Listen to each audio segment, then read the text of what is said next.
My fiancé photoshopped my head out of our engagement photos and replaced it with her soulmate. She posted it on social media, announcing, 10 years of waiting, and today my dream has finally come true. I questioned her angrily, but she didn't care. What's the big deal? Everyone can tell it's photoshopped.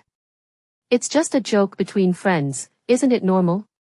As a result, on the wedding day, every one of Tiffany's relatives and friends mistook her soulmate for the groom. I grabbed Tiffany, trying to make her acknowledge my identity, but she pretended not to know me and turned to link arms with her soulmate. I was treated like a crazy wedding crasher, beaten until my ribs broke, and rushed to the hospital. Lying in the hospital bed, I finally gave up completely. I called my mom, from whom I'd been estranged for 3 years. Mom, I've decided to go through with the arrangement. 1. During my hospital stay, my fiancé didn't call once. Instead, her soulmate posted something on social media. Hot body, tonight's my lucky night. The accompanying picture was of Tiffany in lace lingerie, leaning over to shave Justin. The angle of the shot was deliberately suggestive. The picture looked ambiguous and beautiful, leaving much to the imagination. If it had been before, I would have immediately called Tiffany the moment I saw this photo, questioning why they didn't avoid suspicion, asking if she even remembered that she had a fiancé, asking if she loved me. But now, looking at the photo, I couldn't muster a single emotion. I could even bring myself to like it. The next second, Tiffany called. She explained, "Honey, don't get me wrong. Justin accidentally hurt his hand at the wedding, and I'm just helping him shave." Hurt at the wedding? I sneered. Because Tiffany photoshopped me and her into her and Justin in our engagement photos, all the friends who came to the wedding thought Justin was the groom. As the real groom, I just wanted Tiffany to help me prove my identity, to help me explain.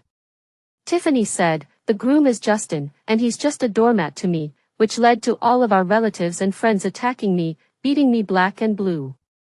And Justin only wanted to snatch the boutonniere from my chest at that time, and was pricked by the pin on the boutonniere. So, love and not loving are really obvious. I was beaten and couldn't move in bed, but Justin was just pricked and became unable to take care of himself. My heart twinged. My feelings for her vanished at that moment. I said, "Okay, I don't misunderstand. Since there's nothing else, I'll hang up."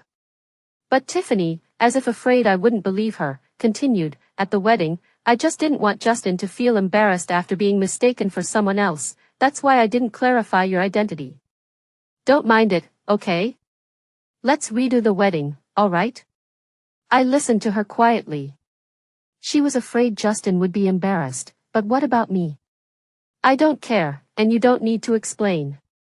Maybe because she sensed my low mood and I didn't immediately forgive her like I usually did after her explanations, her apologetic voice immediately rose in pitch. "Gary, I've already explained it to you. What's with this attitude? Why are you giving me attitude?" I was silent. My attitude? After being with Tiffany for so many years, every time she made a mistake, every time she crossed my bottom line, as long as she cried, apologized, and gave a quick explanation, I would immediately be unable to resist, hugging her and coaxing her. It's okay, I was also wrong. Don't cry, okay? How could I bear to see you cry? And now this kind of thing happened. She still thought I would forgive her. I suddenly felt very tired. My whole body ached as if it were falling apart. Hearing her continue to question me incessantly on the other end, I couldn't take it anymore and prepared to hang up. Then I heard Tiffany add, "By the way, you should check out of the hospital tonight. Isn't it normal for a big man to get a little injured? Don't be so dramatic. And pick up a pizza from Domino's on the way back. I want some. Domino's is uptown, and our home is downtown. A round trip of an hour and a half." Tiffany was really treating me like a dog. 2. I still checked out of the hospital. The injury on my hand still throbbed faintly, and the cast hadn't been removed. I could only take a cab home. However, because my hand was injured, I couldn't use my fingerprint, and the password was always wrong. Thinking Tiffany was home, I knocked on the door. But the one who opened the door was her soulmate, Justin. He welcomed me in generously and enthusiastically. "Gary, you're back? Tiff is taking a shower. Oh dear, it's all my fault. Because my finger is injured, Tiff was worried I wouldn't be able to use my fingerprint, so she changed the password. It's the anniversary of when Tiff and I first got together. I bet you didn't know that, Gary. I'll send it to you later." Anniversary? Tiffany couldn't even remember my birthday, but she remembered her anniversary with her soulmate. I looked up at Justin, who was wearing our matching couple pajamas, his hair still wet, his stubble cleanly shaven, holding a hair dryer in his hand. Justin noticed my gaze. "Tiff asked me to help her dry her hair. You don't know, when she was with me back then, she insisted that I dry it for her. Not even one time could be missed. Don't mind it too much. We're just friends now. If you're unhappy, I'll give you the hair dryer. You can help her." Justin forcefully shoved the hair dryer into my injured hand. Coincidentally, the bathroom door opened, and Tiffany appeared, wearing the same type of pajamas as Justin. She dried her hair with a towel and said, "Justin, weren't you going to help me dry my hair? Why haven't you come in yet?" After she spoke, she saw me. Her face, flushed from the steam, turned pale instantly. She walked over to explain to me, I was just too tired, so I asked Justin to help me dry my hair. Don't misunderstand. Honestly, their relationship was beyond any need for me to misunderstand. He couldn't shave because his hand was injured, she couldn't dry her hair because her hand was too sore. They couldn't do things for themselves, but they were happy to help each other 100 times over. I returned the hair dryer to Justin and walked straight towards the bedroom. Tiffany grabbed me, seeming a little anxious. "Gary, what's with this attitude? You didn't say anything on your phone, and now you're acting like this when I'm explaining it to you in person. Don't push your luck." She squeezed my wrist very hard, not considering that I had just been injured. "Also, why did you come back empty-handed? Didn't I tell you to buy pizza from Domino's? Why don't you listen to me? Go out and buy it for me now." My wrist hurt from her grip, and I finally lost my patience. "I'm not buying it." I pushed her hand away and continued towards the bedroom. What came into view were scattered coats, underwear, and torn stockings and boxers on the floor. Among them, I clearly saw a broken black shoulder strap hanging on the stand that held our engagement photos. 2. Tiffany hurriedly stood in front of me, closing the door. "I just changed clothes in this room. It's a bit messy. If you buy the pizza, I'll clean up the room." I glanced at her, turned around, and went into the spare bedroom. The room wasn't soundproof, so I could clearly hear the sounds from the living room. "Tiff, don't be angry. I didn't really need the pizza. Gary is in a bad mood, so you're just making things difficult for him. Tiff, if you're hungry, I'll cook for you, okay? Justin, it's only because you're so generous and don't hold grudges, unlike him, who insists on going against me even after I've told him so many times. Alright, I'll help you dry your hair first, or I'll feel bad if you catch a cold." The sound of a hair dryer started, and I took the opportunity to call my mom, from whom I'd been estranged for 3 years. "Mom, I've decided to go through with the arrangement you mentioned last time." My mom was overjoyed. "Son, you've finally figured it out. Your dad and I are getting old, and you're our only child. You don't know, you gave up your position as heir for that woman. Your dad's hair has turned white from worrying these past 5 years. I heard about what happened at your wedding. That kind of woman isn't worth your effort. She's fickle, and she doesn't deserve you. But since you've agreed to the arrangement, how about setting the wedding date on the 8th of January? My mom's voice carried the marks of time, and my eyes welled up with tears. I was too ignorant back then. I always thought love was above everything, so after my parents disagreed with Tiffany, I eloped without saying a word, not contacting them for 5 whole years. But in reality, as long as I turned around, they were still waiting for me. Okay, I'll leave after I finish handing over my work here. You guys can help me plan the wedding. Wedding? What wedding? The door to the spare bedroom opened unexpectedly, and I hung up the phone without batting an eye. I looked at Tiffany. Tiffany was holding a takeout box, placing it on the bedside table. What wedding were you just talking about? Didn't I say that the wedding needs to be postponed for a while? Are you so impatient that you're afraid of becoming an old bachelor? Looking at her apprehensive expression, I said calmly, I was just explaining it to a friend. Tiffany visibly breathed a sigh of relief. She helped me open the takeout box, revealing the pizza inside. Justin bought the pizza you didn't buy. He was afraid you'd be unhappy, so he specially bought a whole pizza for you, Gary. Let's just forget about this, and don't be so unreasonable. I covered my nose and mouth, turning my head away. Displeasure flashed in Tiffany's eyes. What's with that reaction? Justin is kindly apologizing to you. Are you disgusted? Are you just going to waste Justin's kindness? Gary, don't go too far. I'm going too far. You know I have a physical aversion to pizza, don't you? 3. Back then, when I left with Tiffany, I had less than $10,000 on me. To help me adapt to the life of an ordinary person, Tiffany took me to apply for a job at a pizza place. At that time, she said, Gary, I like pizza. If you work here, won't I have unlimited pizza? Just for that one sentence, I had to pluck the feathers of thousands of ducks every day, and my whole body was covered in the fishy smell of ducks. Over time, I developed a physical aversion to ducks, and I couldn't stand it even when it was cooked. At that time, Tiffany ignored the smell on my body and threw herself into my arms. Gary, I don't like pizza anymore. Don't go to work. It really hurts to see you working so hard every day. So, what is love? I asked her to take the pizza away, and Tiffany opened her mouth behind me, but in the end, it only turned into one sentence. I'm sorry, Gary, I forgot. Actually, she didn't forget, she just didn't love me anymore.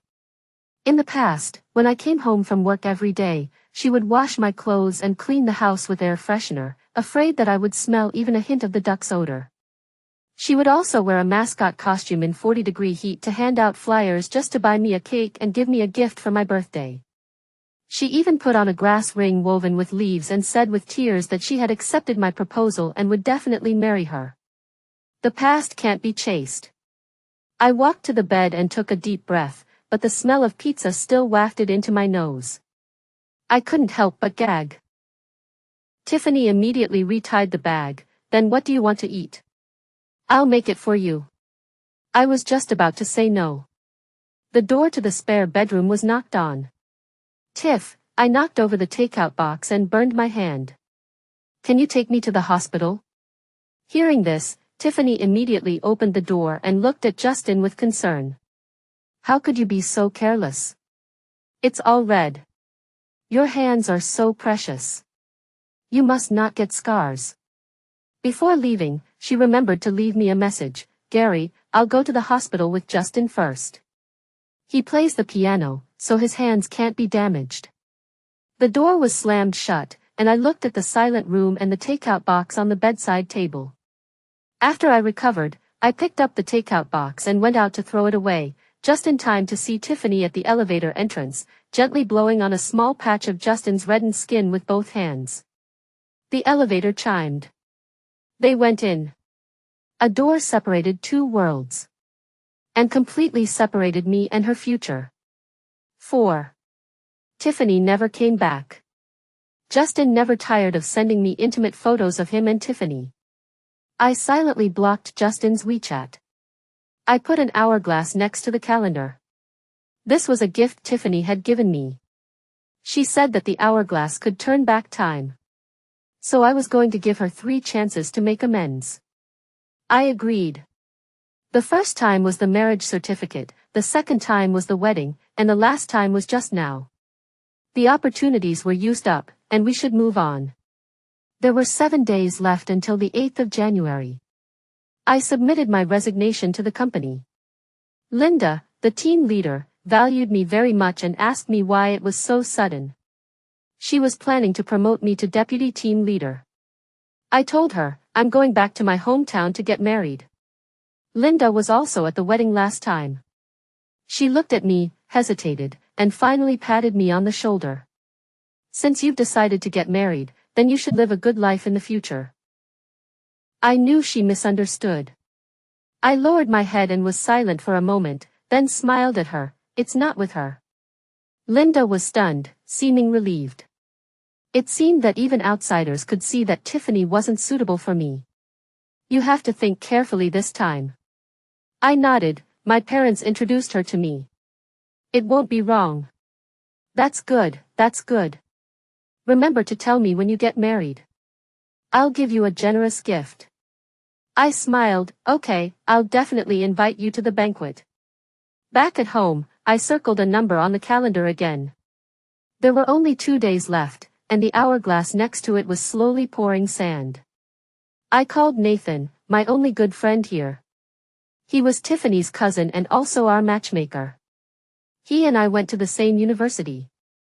During our time at school, he intentionally or unintentionally brought Tiffany and me together. At that time, we were in different majors at the same school, and Nathan would deliberately create opportunities for the two of us. Over time, Tiffany and I developed feelings for each other and eventually got together. This time, I didn't mean to blame him. I just decided to go home, so I should say goodbye to my friends here. When Nathan saw me, he seemed a little embarrassed and quickly apologized to me. I'm sorry, brother. I really don't know how Tiff could become like this. I didn't dare to contact you during this time. I feel guilty towards you. You can hit me or scold me. I definitely won't say anything. His righteous and determined expression made me laugh. I know you meant well. It's no one's fault that she and I ended up like this. Nathan saw that I wasn't really angry. I've already taught Tiff a lesson about what happened this time. She said you've already forgiven her and agreed to postpone the wedding. Have you decided on a time yet? I took a sip of the coffee in front of me and hummed in agreement. The 8th of January. Isn't that the day after tomorrow? Why didn't Tiff tell me? I breathed out, it's not with her. Nathan widened his eyes in shock. You're marrying someone else? Does Tiff know? The person she always wanted to marry was Justin, not me. 5. Nathan understood at this moment that I was really going to let go of Tiffany. He finished the drink in front of him in one gulp. It's Tiff's loss. Over the years, I gave up too much for Tiffany. An Ivy League graduate doing an obscure job, coming to a strange city alone, cutting off ties with my parents. Once Tiffany dumped me, I had nothing in this city. I chatted with Nathan for a long time until his phone rang. It was Tiffany calling. Brother, I want you to meet Justin. Come to Mo's coffee shop. As soon as he hung up the phone, our eyes met. Tiffany hurriedly let go of Justin's intertwined fingers. Gary, why are you here too? You're with Tiff's cousin. You're not here to complain, are you? My hand is a little badly burned, so Tiff took me to the hospital. You know, Tiff is very kind. You should know that best. Tiffany also spoke from the side. Gary, what's wrong with you? Didn't I say we'd redo the wedding? Now you're even complaining to my brother. Don't forget, he's my brother, not yours. Nathan heard their attitude towards me and seemed to understand why I was marrying someone else. He rebuked Tiffany angrily. Tiff, shut up. Tiffany refused. That's just how it is. I really don't understand. You were a good person before, but now you've become so jealous and petty. Tiffany and I first met in Nathan's rented apartment. It was Christmas Eve. Nathan asked us to make Christmas Eve cooking. I wasn't very good at it, but Tiffany was. I asked her to teach me, but I couldn't learn it. She had to hold my hand and teach me little by little. This scene was seen by Nathan when he came back from buying vinegar. He joked, you two look like an old married couple. Tiffany let go of my hand, her face flushed, and I was too shy to look at her. At that time, I never thought that what I thought was a crush would cost me 5 years of my life, and the two of us would drift further and further apart. I watched Tiffany introduce Justin to Nathan. Nathan asked him, "What do you mean by introducing him to me?" "Justin is my friend." "Tiff, I don't know what you're thinking, but I know what men are thinking. You better think about the consequences of what you're doing." Justin heard this and said awkwardly, "I really don't have the right to know your brother. I've overstepped. Tiff, I'll leave first. You and your brother and Gary have a good chat." As he said that, he turned to leave. But Tiffany grabbed his hand without hesitation. "Why are you leaving? I brought you here. If anyone should leave, it's the petty complainer." Since they were calling me out by name, I said goodbye to Nathan and left. Nathan wanted to stop me, but Tiffany stopped him. "Brother, why are you chasing him? It's wrong of him to complain. Let him reflect on it, otherwise, I'll postpone the wedding again." Nathan looked like he was disappointed and stomped his foot. "Tiffany, just keep acting up. Aren't you afraid of regretting it when you really lose Gary? When he marries someone else, you won't even be able to cry." Tiffany didn't care, "He's just a doormat to me. How could he marry someone else?" "Brother, don't make a fuss. Justin said he'd treat you to dinner later. You have to come." At this time, Justin suddenly called my name. "Gary, come with us tonight." 6.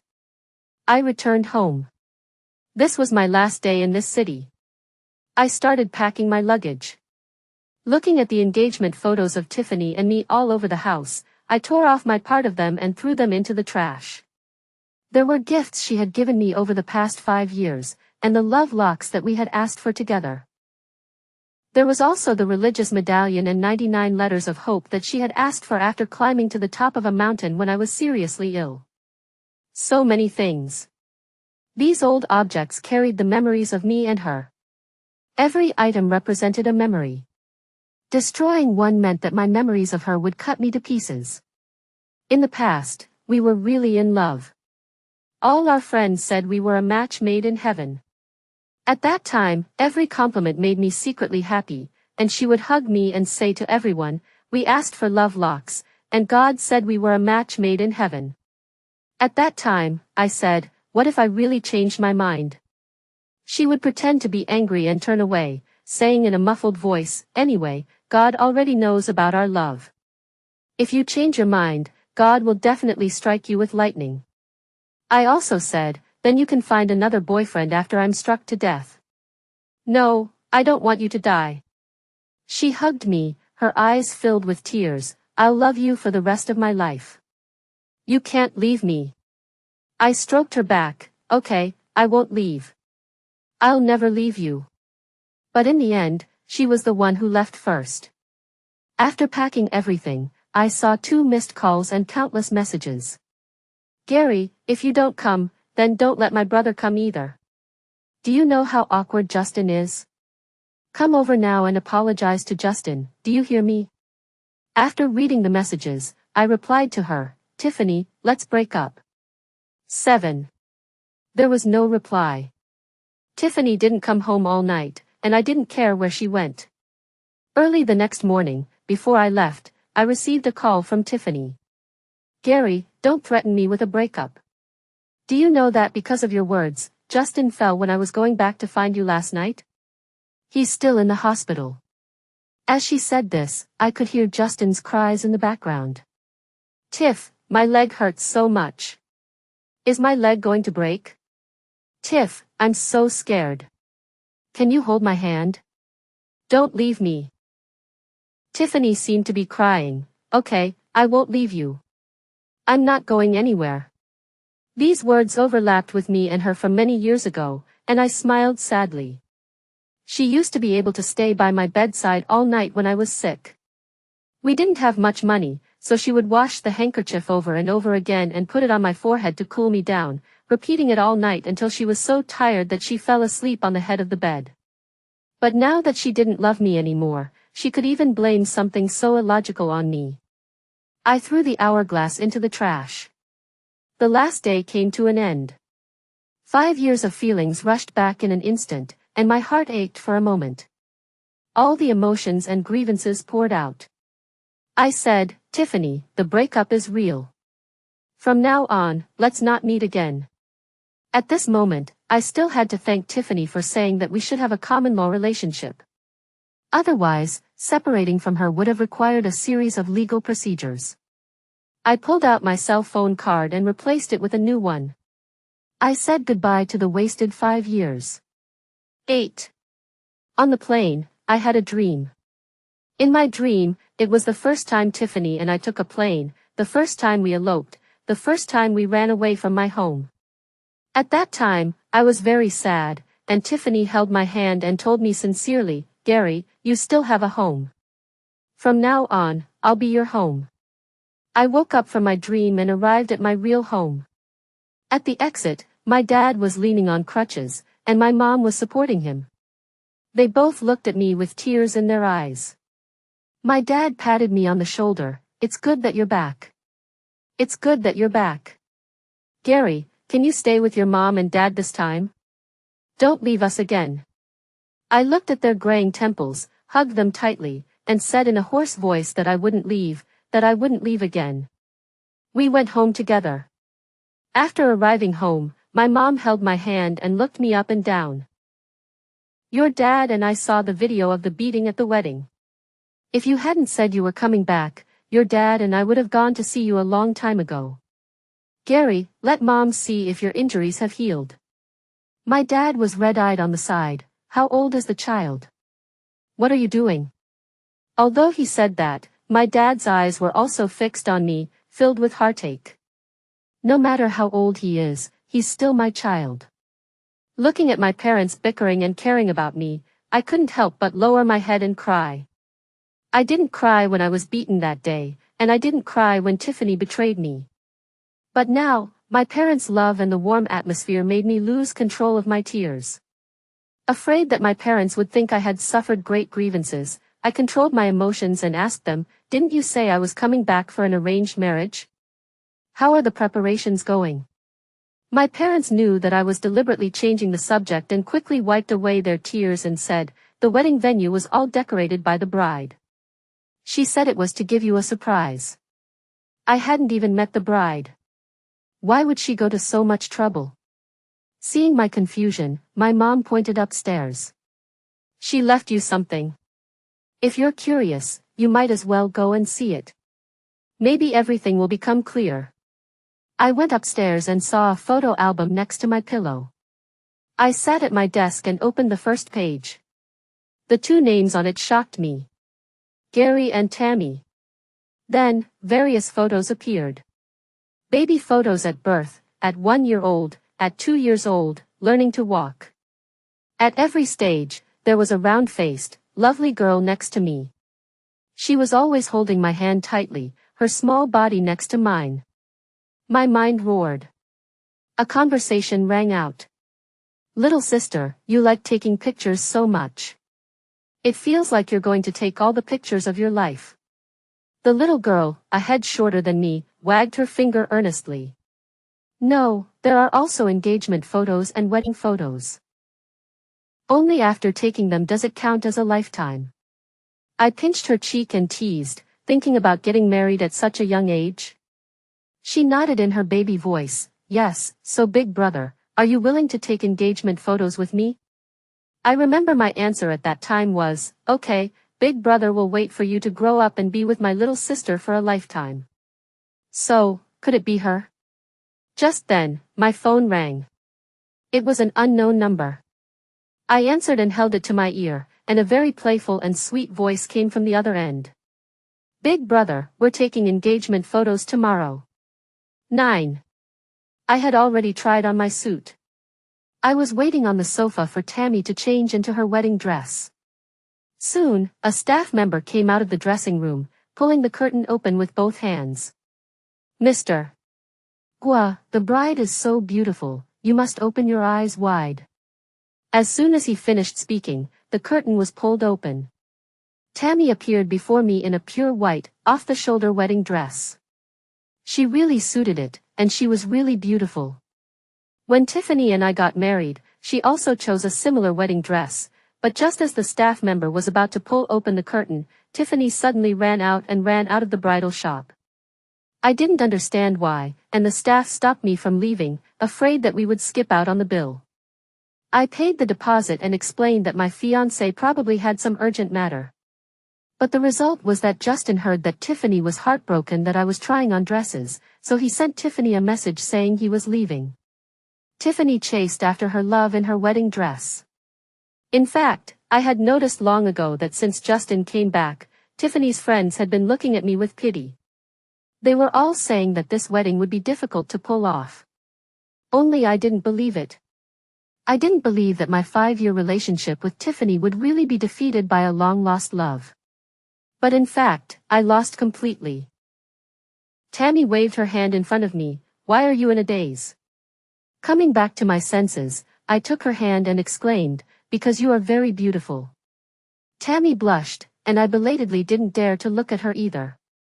Tammy and I took many engagement photos. All day long, Tammy walked around in high heels. I felt sorry for her, so I helped her massage her feet to relieve the pain during breaks. Tammy looked at me and called me Big Brother. The familiar address made my heart tremble. I looked up and met her eyes. A feeling called throbbing sprouted in my heart. An untimely phone ring broke the atmosphere. I hurriedly answered the phone. On the other end was Tiffany's sharp roar, "Gary, are you sick? You told me to break up, and you even moved out.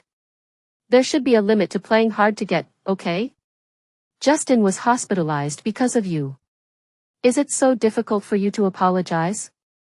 You're giving me this runaway act instead?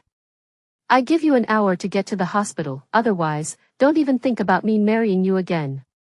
Tiffany's voice was shrill, and Tammy heard every word. I was instantly a little embarrassed. Tammy, however, reached over and took the phone from my hand and said to the other end, "Hello, I'm actually Gary's fiancé, may I ask who you are?" 10. The other side was silent for a while. Then came another stern question, "What the hell do you mean? Gary, do you have to go this far? Just find a random woman to fool me, do you think I'll believe it? How much you love me, I can't not know. You can't wait for me to marry you right now, would you still marry someone else? Okay, stop messing around, come back quickly, as long as you apologize, our wedding can still proceed normally." Tammy still had a gentle voice. "You don't believe it, so what can I do?" What could she do? Her eyes sparkled as she looked at me. I took the phone, took a picture with her face close to mine, and sent it to Tiffany. Tammy immediately showed off with a radiant smile. "You see, my fiancé and I are taking engagement photos. We're very busy and don't have time to chat with you." With that, she hung up the phone without saying a word. She looked at me a little angrily. "Why do you still have your ex-girlfriend's phone number?" I'm very angry. Seeing that she was angry, I panicked a little and hurriedly explained, "I changed my phone card, and I don't know why she has my number." Seeing me explain with a flushed face, Tammy chuckled. "Okay, I'm not angry anymore." 11. After a while, Nathan sent me a message. He said he was sorry, Tiffany had tricked him into telling her. After apologizing, he asked, "Are you really determined to get married?" I hummed in agreement. Nathan didn't say anything else. Instead, those girlfriends of Tiffany's that I had added before also started to private message me, asking if I was really getting married. I was too lazy to reply, so I directly took an engagement photo taken today and posted it on social media. The caption read, "Welcome everyone to attend my wedding tomorrow." After that, I deleted all of Tiffany's friends one by one. In the evening, the two families had dinner together. Tammy held my hand reluctantly. "Gary, remember to come early tomorrow morning, I'll open the door for you." Everyone burst into laughter. Uncle David tapped Tammy's head, "You're really growing up and can't be kept at home." I also went upstairs to wash up and prepare to pick up the bride tomorrow. As a result, I received another call from Tiffany. She must have been crying on the other end of the phone. "Gary, I've thought about it. Even if you don't apologize, even if you're being unreasonable, come back. I want to get married, come back and we'll get married, okay? If it had been before, I would have rushed back happily upon hearing these words. But now I only felt ironic. People always know to cherish when they lose something. Tiffany, this is the last time we'll talk on the phone. I'm not lying to you, and I'm not playing any tricks. I'm getting married, and I don't love you anymore. I've already told you that we broke up, and you agreed, so let's break up peacefully. The other side was silent for a long time. I also hung up the phone. 12. The next day, everything went smoothly when picking up the bride. But just during the vows, Tiffany suddenly rushed in from the door. She was wearing the wedding dress she once wore. She held a bouquet of flowers in her hand. She approached the stage step by step. Gary, didn't you say you would only marry me? I'm here to marry you. I felt inexplicable and asked the security guards on both sides to restrain her. Tiffany, however, rushed onto the stage with agility. Afraid that she would hurt Tammy, I stood in front of her. Tiffany saw this. Tears streamed down her face. Gary, why are you protecting her? I've already let Justin go. You don't know how heartbroken I was when I saw the engagement photos you cut up. I just realized that I've loved you all along. It was my fault for not recognizing my heart. It's my fault. I apologize to you. Please forgive me, okay? Don't marry her. Tammy poked her head out from behind me. Miss Pei, I've heard a little about you and my husband. I've also seen the video of you two. I'm very curious, why do you think he would forgive you after you've done such a thing? You're not prettier than me, your education isn't as good as mine, my relationship history is clean, and I don't have any long-lost loves. Isn't it normal for him to choose me? Tiffany was hit where it hurt and wanted to hit her out of embarrassment. I stopped her. Tiffany, today is my wedding. I don't want to make it too ugly. Please leave. Tiffany shook her head, tears streaming down her red eyes, and took out an hourglass from beside her skirt. Do you still remember this? I got heatstroke trying to give you this gift. You said you would give me 3 chances. Now, I demand you marry me. Let's pretend everything before never happened. Come back with me, and we'll live a good life. I smiled mockingly. Tiffany, I've forgiven you more than 3 times. This thing is useless to me. With a forceful wave, the hourglass fell to the ground. With a bang, the glass shattered. No! No way! Tiffany squatted down, trying to pick up the pieces. But how could a broken mirror be mended?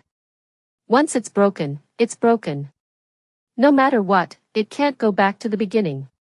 Tiffany was escorted out by the bodyguards.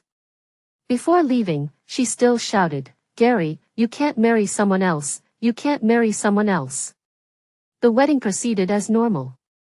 And Tiffany was said to have been taken away by Justin, and I never saw her again. Later, I learned about Tiffany and Justin from Nathan. It was said that the two really got married.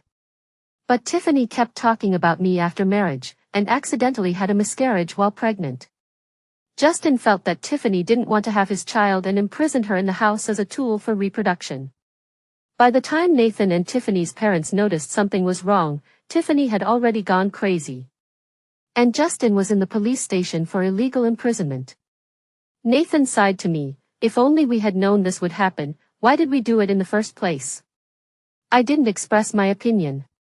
Nathan then asked how my wife and I were doing. I looked at my wife.